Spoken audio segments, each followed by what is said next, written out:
முதலில் தலைப்புச் செய்திகள். வடக்கு மாகாண ஆளுநர் அலுவலகத்தின் விசேட அறிவிப்பு. தனது முதலாவது வெளிநாட்டு பயணத்தை ஆரம்பித்தார் ஜனாதிபதி. யாழில் கைபேசி விளையாட்டு கடுமையான சிறுவன் விபரீத முடிவால் உயிரிழப்பு. மனைவி பிள்ளைகளை பிரிந்து வாழ்ந்த கணவன் விபரீத முடிவால் உயிரிழப்பு. விவசாயிகளின் உரமானியம் தொடர்பான அறிவிப்பு.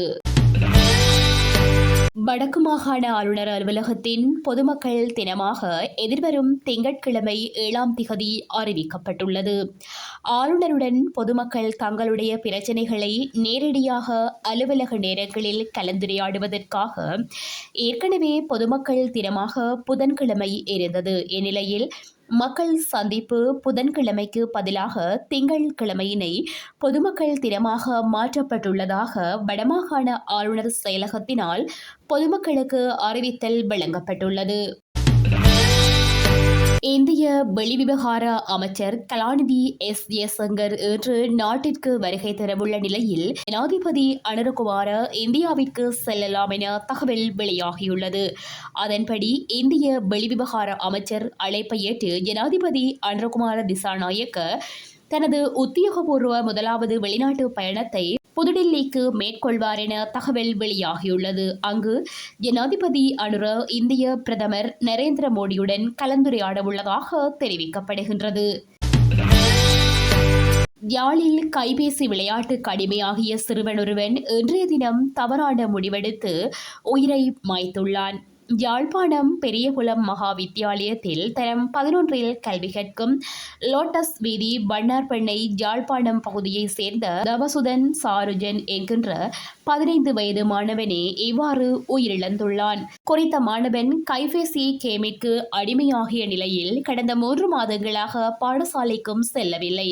கிராம சேவகர், அதிபர், ஆசிரியர்கள், பிரதேச செயலக உத்தியோகஸ்தர்கள் வந்து பாடசாலைக்கு வருமாறு கோரியும் பாடசாலைக்கு செல்லவில்லை என தெரிவிக்கப்படுகிறது. இந்நிலையில் குறித்த மாணவனின் தந்தை கைபேசியினை பறித்துள்ளார். இதனால் குறித்த மாணவன் 25/10/2024 அன்று வீட்டினை விட்டு வெளியேறி சென்றுள்ளான். இதுகுறித்து பெற்றோர் யாழ்ப்பாண போலீஸ் நிலையத்தில் முறைப்பாடு பதிவு செய்திருந்தனர். குறித்த மாணவன் பரந்தனில் உள்ள தமது வீட்டில் நின்றதாக கூறி உறவினர் ஒருவர் அவனை நேற்றிரவு வீட்டிற்கு அழைத்து வந்து பெற்றோருடன் சேர்ப்பித்தார். அந்த மாணவன் இன்று அதிகாலை 2 மணி வரை குறித்த கேமினை விளையாடிவிட்டு வீட்டிற்கு அருகேயுள்ள காணியில் தூக்கிட்டு உயிரை மாய்த்துள்ளார். யாழில் உள்ள தனியார் விருந்தினர் விடுதியில் தங்கியிருந்த ஒருவர் நேற்று மாலை சடலமாக மீட்கப்பட்டுள்ளார். ஈச்சமோட்டை வீதி சுண்டுக்குழி பகுதியைச் சேர்ந்த மைக்கேல் ஆண்டன் சுரேந்திரன் என்பவரே இவ்வாறு சடலமாக மீட்கப்பட்டுள்ளார். குறித்த நபரின் மனைவி லண்டனிலும் பிள்ளைகள் கொழும்பிலும் வசித்து வரும் நிலையில் உயிரிழந்த நபர் சகோதரியின் வீட்டில் வசித்து வந்துள்ளார். இருப்பினும் கடந்த வாரங்களாக அவர் குறித்த விடுதியில் தங்கியிருந்துள்ளார். அவரை கைபேசியில் அழைத்த நண்பர் அவரை தொடர்பு கொள்ள முடியாத காரணத்தால் விடுதிக்கு வந்து அறைக்கதவினை திறந்து பார்த்த வேளை அவர் தூக்கிட்டு தற்கொலை செய்து கொண்டுள்ளமை கண்டுபிடிக்கப்பட்டது.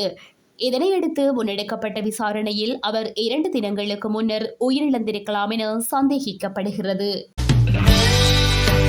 நெல் விவசாயிகளுக்கு ஹெக்டேக்கருக்கு 25,000 ரூபாய் உரமானியம் வழங்குவதில் எந்தவித சிக்கலும் இல்லை என விவசாய அமைச்சின் செயலாளர் MP.NM விக்ரமசிங்க தெரிவித்துள்ளார்.